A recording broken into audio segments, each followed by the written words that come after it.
My uncle decided to deep fry a turkey for the first time. He did it in the garage with the door closed right next to his vintage Mustang. The fryer overflowed, creating a massive grease fire that shot up to the ceiling. We spent Thanksgiving watching firemen save the house, while the charred, greasy carcass of the turkey sat on the driveway like a crime scene victim. The Mustang was covered in extinguisher foam. My cousin brought his new, very serious, intellectual girlfriend. During dinner, my 8-year-old nephew asked her what she was thankful for. She looked at him dead in the eyes and said, "I'm thankful for the inevitable heat death of the universe, which will render all our petty squabbles meaningless." You could hear a pin drop. My nephew just asked if she was going to eat her roll. My grandmother, whose eyesight is failing, mistook a can of pumpkin-flavoured dog food for actual pumpkin puree when making her famous pie. The texture was a bit off, but nobody wanted to hurt her feelings, so we all choked down a slice. The only one who seemed to enjoy it was our golden retriever, who licked every plate clean with a look of pure ecstasy on his face. The secret came out later. We had 2 turkeys, one in the main oven and one in the smaller wall oven. My dad, after a few too many beers, forgot about the second turkey. We found it 2 days later when a horrible smell started filling the house. It was a blackened, shrunken, rock-hard turkey fossil. He tried to claim he was making jerky for everyone as a late Thanksgiving gift. Nobody was buying it. My sister announced her pregnancy at the dinner table. Everyone was thrilled until my other sister, not to be outdone, stood up and tearfully announced she was leaving her husband for the yoga instructor. The room was split between cheering for the baby and gasping at the drama. My mom just kept pouring wine and staring at the wall. The power went out halfway through cooking the turkey due to a massive storm. My dad, a wannabe survivalist, decided we'd finish it on the charcoal grill. The result was a bird that was completely incinerated on the outside, but still raw and cold on the inside. We ended up eating canned soup and stale crackers by candlelight, while he lectured us on preparedness. My aunt, a recent vegan convert, insisted on bringing a tofurkey. It looked like a pale, sad, deflated football.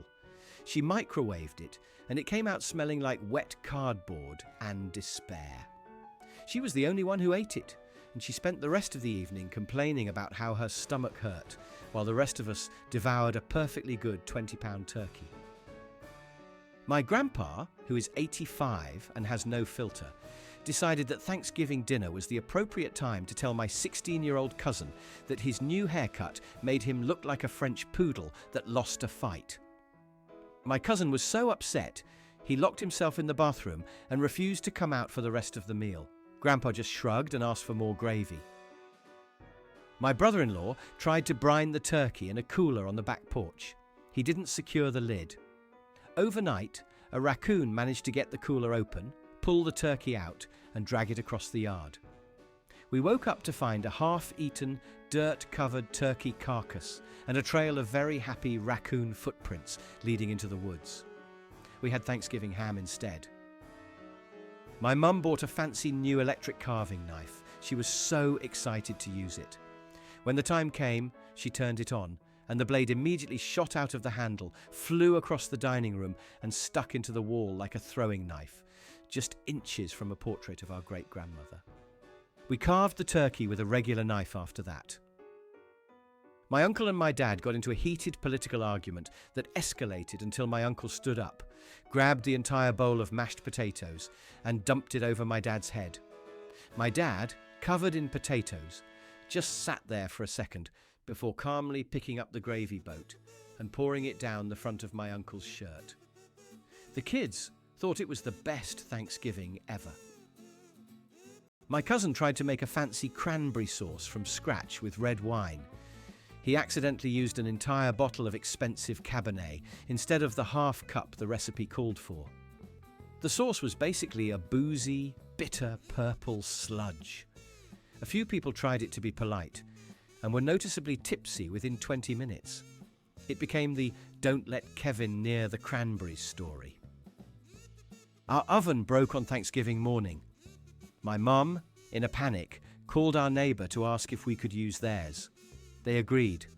So for the next 5 hours, my mum and the neighbour's mum kept running back and forth between the houses with timers, basting brushes and thermometers, coordinating 2 separate Thanksgiving dinners in 2 different kitchens. It was pure chaos. My aunt decided to liven up the sweet potato casserole by adding a generous amount of ghost pepper flakes as a prank. She didn't tell anyone. My uncle, who loves sweet potatoes, took a massive bite and immediately turned beet red, started sweating profusely, and ran screaming for the milk jug. She thought it was hilarious until he threatened to file for divorce. My family has a tradition where we go around the table and say what we're thankful for. My little brother, who was about 7 at the time, stood up and proudly announced, "I'm thankful that I finally learned how to pee standing up without getting it on my shoes." My very prim and proper grandmother nearly fainted into her stuffing. We were having dinner at my wealthy aunt's house. Her prized, very expensive Persian cat jumped onto the dinner table, walked directly into the centre of the turkey, and started eating it right off the carcass. My aunt just sighed, picked the cat up and said, "Well, I guess Mittens is thankful for the turkey too. Who wants a side dish?" My dad misread the turkey's cooking instructions and thought it said 20 minutes per pound at 450 degrees Fahrenheit. The smoke alarm went off an hour later. The turkey was a black, smoking briquette. The inside was somehow still raw. We ordered 3 large pizzas and ate them while the house aired out. My sister's boyfriend, trying to impress my dad, offered to carve the turkey. He confidently plunged the knife in, but the turkey was so juicy it slipped, and he sliced right through the platter, leaving a huge gash in my mum's antique mahogany dining table. He spent the rest of the dinner apologising while my mum stared daggers at him. My great-aunt brought her famous Jell-O salad.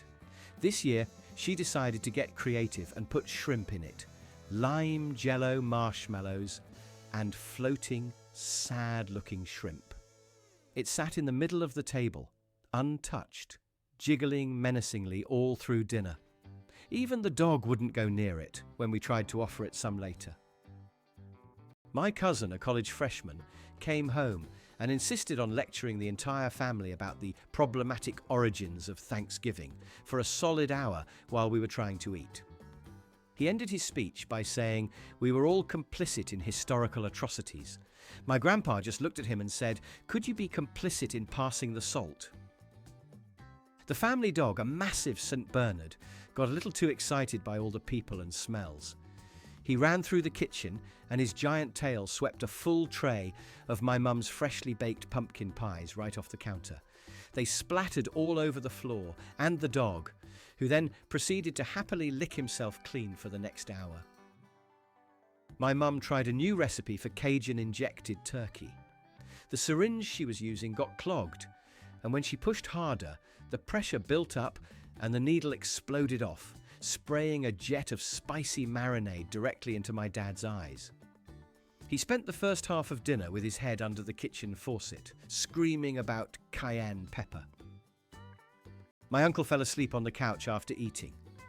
My younger cousins thought it would be hilarious to cover his bald head in whipped cream and put a cherry on top. He woke up when the dog started licking his head. He wasn't amused, but the pictures are now a permanent part of our family's holiday slideshow. My brother was in charge of the green bean casserole. He forgot to buy the fried onions for the topping. In a moment of panicked genius, he decided to crush up a bag of Funyuns and sprinkle them on top instead.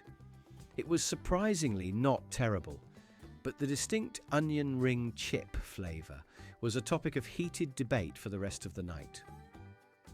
My grandma insisted on making her famous gravy. The problem is, she's famously bad at it.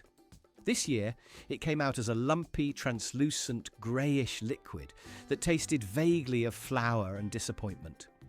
We all dutifully poured a tiny bit on our potatoes and pushed it around the plate, trying to avoid making eye contact with her. My dad bought a pre-cooked turkey to save time. He didn't realise you were supposed to heat it up. He just took it out of the bag, put it on a platter, and served it cold. It was like eating a giant turkey-flavoured Lunchable. My mum was mortified, but my dad just insisted it was turkey sashimi and a new delicacy. My aunt and uncle, who were recently divorced and couldn't stand each other, were both invited. They spent the entire meal making passive-aggressive comments. It culminated when my aunt said, "This turkey is dry, just like some people's personalities." And my uncle replied, "Well, this casserole is bitter, just like some people's souls." My sister tried to make a beautiful multi-layered dessert. As she was carrying it to the table for the grand reveal, she tripped over the rug. The dessert went flying and landed perfectly upside down on our cat's head. The cat, covered in cake and frosting, shot under the couch and refused to come out for hours. My grandpa decided to say grace. He started off normally, but then he just kept going. And going. He thanked every person at the table individually, recounted their life story, blessed the farmers, the truckers, the grocery store clerks, and the oven manufacturer. It was a full 15-minute monologue. By the time he said Amen, all the food was cold. My cousin brought his drone to get some cool aerial shots of the family. He was flying it in the backyard when he lost control, and it flew straight through an open window into the dining room, dive-bombing the gravy boat and splattering gravy all over my aunt's white silk blouse. The drone war of 2019 was officially on. My mum, a terrible cook, was determined to make everything herself for once. The turkey was undercooked, the potatoes were crunchy, the stuffing was a solid brick, and the rolls were burnt. My dad, trying to be supportive, took a bite of stuffing, smiled and said, "Honey, this is very dense." We all ended up at Denny's for their Thanksgiving special. My brother was deep frying Oreos for dessert in the backyard. He got distracted by the football game and the pot of oil caught fire. He panicked and for some reason threw the pot of flaming oil into the swimming pool. There was a huge foom sound and the entire surface of the pool was covered in a greasy flaming slick. It was a very redneck dessert. My uncle, a plumber, was worried about the drains. He gave a 10-minute speech before dinner about what could and could not go down the garbage disposal, complete with a visual aid chart he'd made. He then spent the rest of the meal watching everyone's plates like a hawk, yelling, "No turkey skin," if anyone got too close to the sink. My family decided to do a potluck. Everyone was supposed to sign up for a dish.